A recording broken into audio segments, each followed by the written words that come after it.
Here is today's reading from Genesis chapter 1, verses 1 to 31 from the King James Version of the Bible.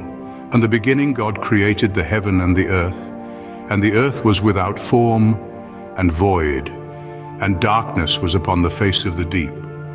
And the Spirit of God moved upon the face of the waters. And God said, 'Let there be light.'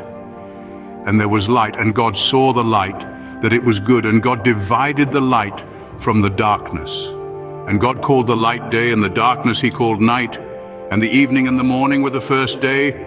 And God said, 'Let there be a firmament in the midst of the waters, and let it divide the waters from the waters.' And God made the firmament, and divided the waters which were under the firmament from the waters which were above the firmament. And it was so. And God called the firmament heaven. And the evening and the morning were the second day. And God said, 'Let the waters under the heaven be gathered together unto one place, and let the dry land appear.' And it was so. And God called the dry land earth, and the gathering together of the waters called he seas. And God saw that it was good. And God said, 'Let the earth bring forth grass, the herb yielding seed, and the fruit tree yielding fruit after his kind, whose seed is in itself upon the earth.' And it was so. And the earth brought forth grass, and herb yielding seed after his kind, and the tree yielding fruit, whose seed was in itself after his kind. And God saw that it was good. And the evening and the morning were the third day. And God said, 'Let there be lights in the firmament of the heaven to divide the day from the night, and let them be for signs and for seasons and for days and years, and let them be for lights in the firmament of the heaven to give light upon the earth.' And it was so. And God made two great lights, the greater light to rule the day, and the lesser light to rule the night. He made the stars also.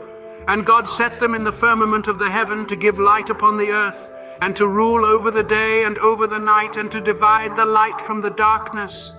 And God saw that it was good. And the evening and the morning were the fourth day. And God said, 'Let the waters bring forth abundantly the moving creature that hath life, and fowl that may fly above the earth in the open firmament of heaven.' And God created great whales and every living creature that moveth, which the waters brought forth abundantly after their kind, and every winged fowl after his kind. And God saw that it was good. And God blessed them, saying, 'Be fruitful and multiply, and fill the waters in the seas, and let fowl multiply in the earth.' And the evening and the morning were the fifth day. And God said, 'Let the earth bring forth the living creature after his kind, cattle and creeping thing, and beast of the earth after his kind.' And it was so. And God made the beast of the earth after his kind, and cattle after their kind, and everything that creepeth upon the earth after his kind. And God saw that it was good. And God said, 'Let us make man in our image, after our likeness, and let them have dominion over the fish of the sea, and over the fowl of the air, and over the cattle, and over all the earth, and over every creeping thing that creepeth upon the earth.' So God created man in his own image. In the image of God created he him. Male and female created he them. And God blessed them. And God said unto them, 'Be fruitful and multiply, and replenish the earth, and subdue it, and have dominion over the fish of the sea, and over the fowl of the air, and over every living thing that moveth upon the earth.'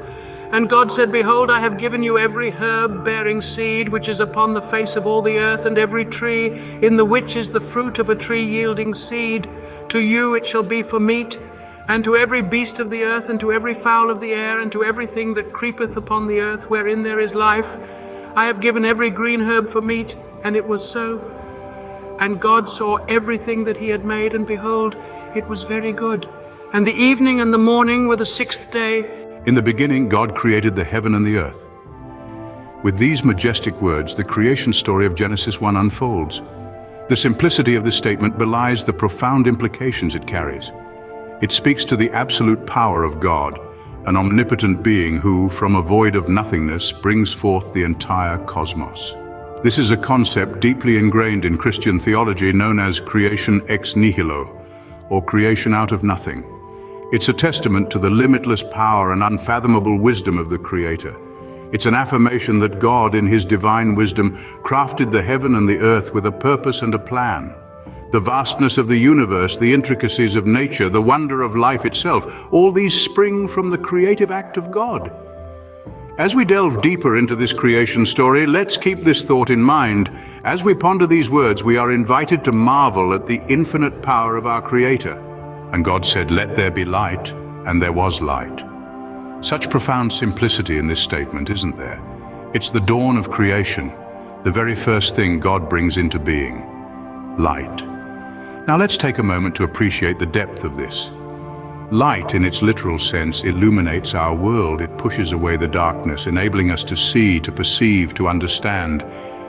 But it's much more than just a physical entity. Light holds a potent symbolic significance as well. It's often associated with knowledge, with goodness, with purity. It's a beacon of hope in the darkness, a guide when we lose our way. And then there's the spiritual dimension. Light is often seen as a manifestation of God's presence, a divine glow that permeates the universe, bringing warmth, life, and wisdom. In the presence of light, darkness cannot exist, symbolizing the triumph of good over evil. So the creation of light isn't merely an event, it's a powerful metaphor for the enduring battle between good and evil. And God called the light day, and the darkness He called night. This proclamation sets the stage for the third scene, a pivotal moment where the continuum of time is divided into day and night. This isn't just about illumination and obscurity, it's about creating a rhythm, a cycle that breathes life into our world and forms the very heartbeat of existence. This separation is a vital part of the natural world. It brings order to chaos, shaping the ebb and flow of life on Earth. The cycle of day and night influences the behavior of countless species, guides the changing of seasons, and even affects the currents of our oceans. In the grand design of the universe, this division signifies a rhythm. It's a celestial metronome, keeping time for the cosmic ballet of the planets and stars. The division of time into day and night is more than just a separation of light and darkness. It's a testament to the divine order of creation. In the cosmic dance of day and night, we see the divine order of creation. Having journeyed through the opening verses of Genesis 1, we now take a moment to reflect on its deeper meanings. The beauty of Genesis 1 lies not only in its poetic language, but also in the profound truths it conveys. As we delve into its verses, we encounter a narrative that, at its heart, portrays God's omnipotence.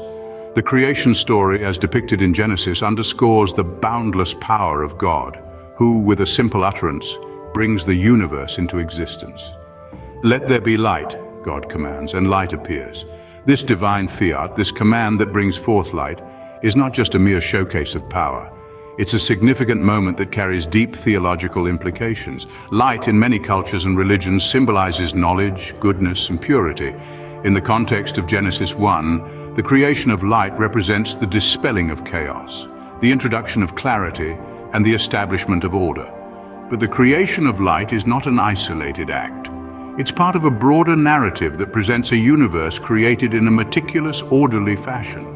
The separation of day and night, the creation of the sky, the earth, and all living creatures, each act of creation follows a clear, deliberate sequence. This progression reflects a divine blueprint, a master plan that underscores God's wisdom and foresight.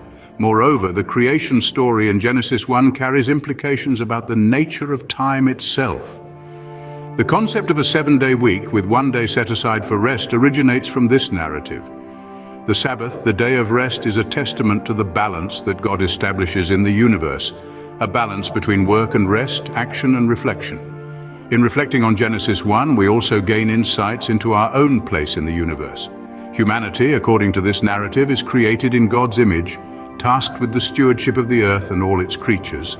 This relationship between humanity and the rest of creation emphasizes our responsibility to care for the world and live in harmony with nature. Genesis 1, thus, is not just a creation story.